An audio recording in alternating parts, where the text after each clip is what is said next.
Estás, Emilio, exsecretario de Energía. Emilio, se da una situación extraña. Hubo un apagón el martes, hoy hubo un apagón a la mañana y hubo otro a la tarde. ¿Qué está pasando con la electricidad en la Argentina? Bueno, al igual que en la política exterior, el kirchnerismo retoma lo que hizo en sus 3 gobiernos anteriores con la energía, ¿no? ¿Qué es? Es decir, esa manía de congelar tarifa en contextos inflacionarios demasiado altos, hacen que al final todo sea subsidio y poco sea lo que paga el usuario.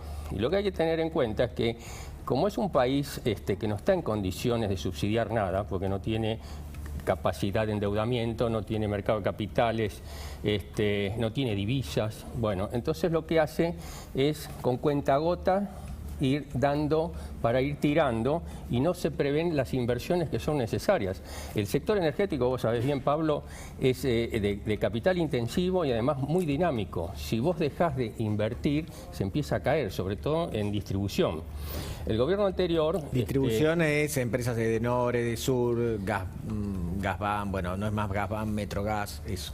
Claro, yo creo que es lamentable porque el esfuerzo que hizo la ciudadanía con el gobierno de Macri al tener una actualización tarifaria que algunos lo consideraron como feroz, ¿no? Hablan de 3.000%, no es eso, pero bueno, habrá sido 800 o 1.000%, pero con eso no se llegó a terminar los subsidios. Se pasó de 85% de subsidio a 20% de subsidio. La tenían ahí servida. ¿Por qué empiezan otra vez con el congelamiento? Antes pagábamos 80 de cada kilovatio hora, 80%, ¿sí? Ahora estamos pagando 30%. Ahora, Emilio, muchos dicen que, bueno, si bien está el subsidio lo recibe la empresa y debería estar prestando el servicio. ¿No es así? O sea, lo importante es que la empresa reciba el servicio de tarifa, o sea, que lo pague el usuario y no por subsidio, ese recurso.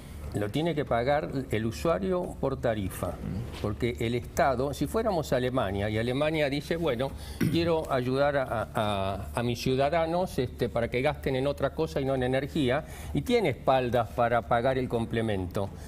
Si ahora estamos pagando 30%, el Estado no pone el 70% que falta. Y ese 70% es el que incluye las inversiones, los desarrollos, etc. Están viviendo regalados del esfuerzo de los 4 años que pagó el costo político el presidente Macri. ¿Quién está viviendo? Alberto Fernández.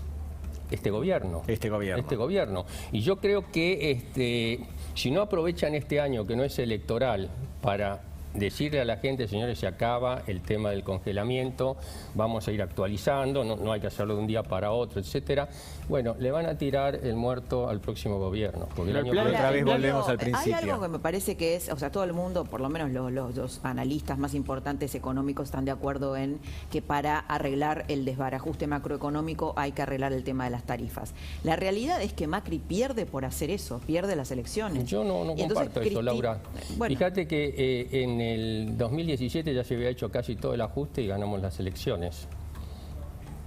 Y además hay una cuestión cultural ahí que no puede ser... Era diferente, ¿no? Después empezó una recesión, no, pero más después las se usó tarifas, como elemento para justificar, decir la tarifa salvaje, etcétera, ¿no? Pero yo creo que no fue así, fueron otros problemas. Hay que tener en cuenta que la energía está dentro de la macro. Entonces es difícil que un sector o un subsector como el energético pueda progresar si en la macro tenés un lío. ¿Qué inversor va a venir acá? Yo asesoro empresas de afuera que vienen a invertir, fondos de inversión, decirle, bueno, trae 100 millones de dólares, pero apenas entran ya pasan a valer 50. Pero entonces, ¿cuál es el interés de Vila Manzano Filiberti de quedarse con una empresa deficitaria? Que compran barato, claro, o van a cobrar caro. Federico, ese es otro tema y entramos en lo que es capitalismo de amigo dentro de... ¿Cómo es saber? Es interesante saberlo. Dentro del kirchnerismo. Ninguna persona que no esté dentro de ese club, quiere decir que tiene acceso a decisores del gobierno, se va a meter en una cosa así. Ahora, ¿por cuánto compró Edenor? Bueno, Mitlin millones. la largó porque se la tuvo que aguantar durante todo el kirchnerismo, porque le habían prometido cuando se la sacaron a los franceses, a Edenor, le dijeron te voy a dar tarifa y no le dieron tarifa. Entonces, bueno, fue galeando hasta que llegó ahora y se la dio a Manzano. Manzano ya tiene experiencia, Vilas y Filiberti, en estos temas, pero tienen una relación muy fluida con el gobierno. Entonces, ¿qué le puede pasar? Lo peor, que congelen la tarifa, pero le vayan dando para que siga tirando, sin compromiso ¿Pero de el invertir. negocio cuál es? ¿Los subsidios? Los subsidios, claro. Ok. Le tienen que dar los subsidios porque la tarifa no alcanza. Sí, sí. Además, no Yo creo que paga... el negocio es que algún día funcione bien. ¿Cómo? Yo creo que el negocio es que algún día funcione bien Para y no como nosotros, ahora. para ellos, ¿no? para ellos. El negocio es que Edenor funcione bien en algún momento. No, pero la otra alternativa que manejan es, y bueno, y si me expropian y se estatiza, Me tienen que pagar. ¿cuánto? ¿100 o 200? Te van a pagar mucho más, como le pagaron a Bueno, por Repsol, que eso, le pagaron una fortuna por eso de plata. cierra por todos lados Por el eso. tema. Pero Por eso. Igual ojo, porque el kirchnerismo también molesta a los amigos. Si no, pregúntenle a Sebastián Eskenazi, que le sacaron YPF. Es decir, es complicado hacer negocios en la Argentina. No, le sacaron después de habérsela regalado, ¿no? Sí, pero se la sacaron, que había quedado bastante afligido. Emilio, ¿qué hay que hacer para que no haya más cortes de luz en la Argentina? Y bueno, Es una pregunta fácil. mira, es o pagar la tarifa o que sigan los cortes. No queda otra, porque el Estado está exhausto, no puede hacer lo que no hace la tarifa. Y el esquema que presenta Guzmán, ¿es razonable esto de que el 20% de la población pague mucho y el 80% pague poco y que el aumento sea el 20% en promedio, No, como él dice? No, eso es populismo energético y está prohibido por la reglamentación actual. No puede haber subsidios cruzados. ¿No? Esto de la segmentación es un cuento para que toda la gilada, que somos los que pagamos impuestos, los que damos empleo, los que trabajamos, etcétera, y que nos estamos haciendo cargo de todo este desbarajuste, ¿no? Nos hagamos cargo también de lo que es la actualización tarifaria. Y no es así. Acá el reglamento de los servicios que son regulados, ¿no? de la energía, dicen que hay una tarifa para los que no pueden pagarla, ¿sí? Que es la tarifa social. Es una tarifa muy generosa, pero que se toma alegremente, ¿no? Hay gente que no tendría que estar ahí, otra que sí, pero Claro. yo diría que casi un 20% de los usuarios pueden estar en esa tarifa. El resto está en condiciones de ¿Pero pagar. en un país que tiene un 50% de pobreza?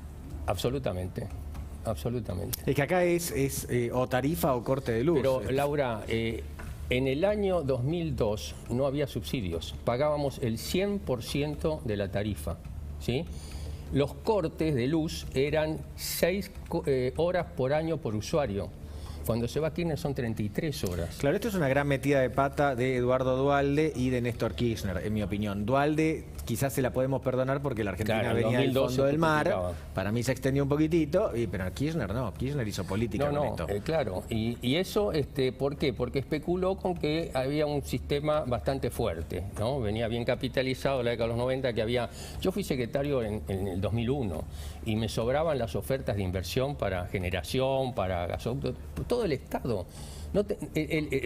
Todos los privados, el Estado no tenía que poner nada. El Estado lo único que tiene que hacer con la configuración que tiene y que no se cumple, ¿no? El sector energético, cobrar impuestos y nada más. Emilio, hay una relación inversa que nadie quiere decir. Uno paga la tarifa bimestral de cualquier servicio con aumento. Ahora, paga todos los días por haber subsidiado esa tarifa el asado 78%, la yerba 80%, Claro, el aceite aumento. 85%. Y nadie eso lo quiere decir. Políticamente nadie se somos más puede tolerantes. explicar eso. Bueno, yo pierdo bastante tiempo con eso. Pero yo digo, cuando no había subsidio, ¿no? Había un 5 o 6% del presupuesto familiar promedio que era para energía, gas, electricidad, etcétera. Cuando vinieron los subsidios era menos del 1%, el 0,5%. Esa diferencia la gente la usó para otra cosa. Si en 12 años cambió sus hábitos, ¿no? Dejando de pagar la energía en otra cosa, es muy difícil que la vuelva a traer. Ahora, claro. si la alternativa es no tenés energía, y bueno, va a volver a... Pero hay otra cosa que también, si aumenta la tarifa, supongamos 100%, el aumento real va a ser 50%. ¿Saben por qué? Porque se está derrochando energía. Ajá. No se cuida el consumo de energía. Somos un país de la región con más consumo residencial por habitante. Quiere decir de que, bueno, dejas en 23 grados el clave aire lo que y te vas a abrir Emilio, la porque al que le puerta. den 9% de aumento va a pasar eso. Al que le den un 9% va a usar más energía, porque el incentivo está puesto. Le va a resultar barato. Dejo el No, aire por eso, pero acondicionado. además Son de cosas que además no incentivar pasan la en un demanda. país serio del mundo, ¿no? Donde ¿Perdón? hay conciencia de que la energía es escasa, de que es cara, de que hay que cuidarla. Esto no existe en la Argentina. Esto que vos decís que la gente deja, que es así, deja el aire acondicionado durante 4 horas, se va y vuelve. Laura, son declamaciones. Acá nos queremos lucir en todos los foros ambientales, ¿no? Para cuidar la ballena, cuidar qué sé yo, el medio ambiente, etcétera, pero no cuidamos la energía, ¿no? Acá estamos usando energía. Están ahora importándose gasoil para poder que viene de los dinosaurios, generar claro. energía eléctrica. Y si no contamina. tenés los dólares, si no está hecha la transferencia, el barco dice, ¿llegó la transferencia? Sí. Bueno, entonces descargo. Si no, se pega la vuelta y se va. ¿Qué ha Ahora pasado? esto ¿Qué es ha pasado? interesante para pensar las dos cosas, ¿no? La cuestión internacional y la cuestión energética. Me parece que el problema que tiene la Argentina es que más allá del alineamiento internacional, está fuera del mundo, está atrasada. No tenemos energía, no tenemos educación. Nos estamos quedando atrás absolutamente de cualquier tenemos mundo. dólares. Claro. Entonces, la pregunta es, a ver, porque Faurí hablaba de China, ¿no? Un régimen comunista, que sabemos lo que es. Pero es un país moderno, absolutamente moderno, quiero en cuanto a lo tecnológico.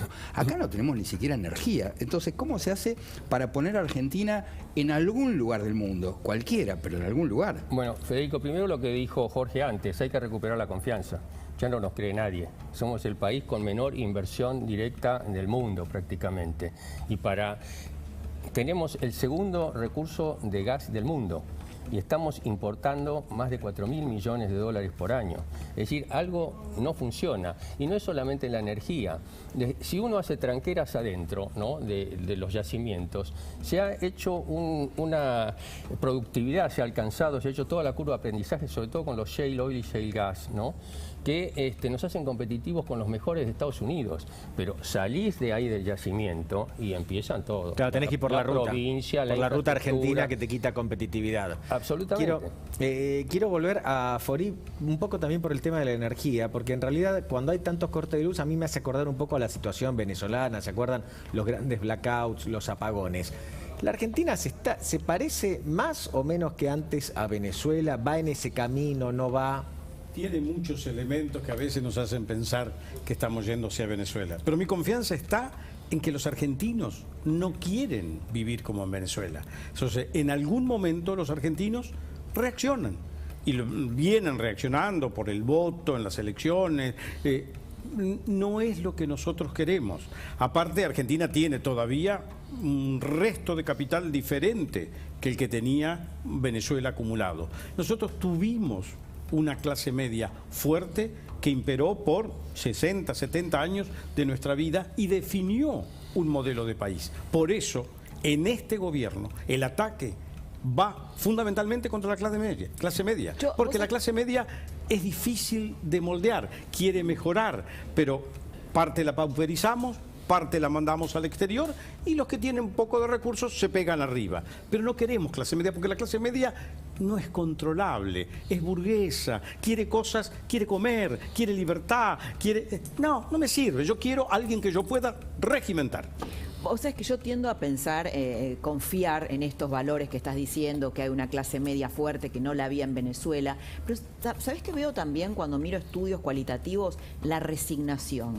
El otro día leía la carta de una mujer venezolana que me impactó mucho porque empezó a contar que primero protestaban, pero después se terminaban sometiendo. Y se sometieron, y se sometieron, y se resignaron.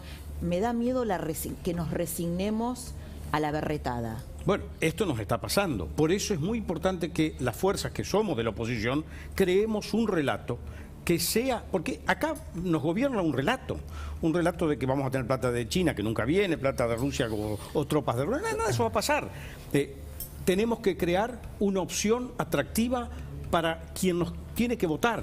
Tenemos que entusiasmar que hay soluciones concretas. Él habló de soluciones claritas, de cómo podemos resolver el tema energético, que hoy no tenemos luz. Bueno, tenemos que saber vender eso de una manera que la gente entienda que el camino es solo por ahí. Yo soy de una generación en que mis abuelos, supongo mis bisabuelos, inmigrantes, el trabajo era importante.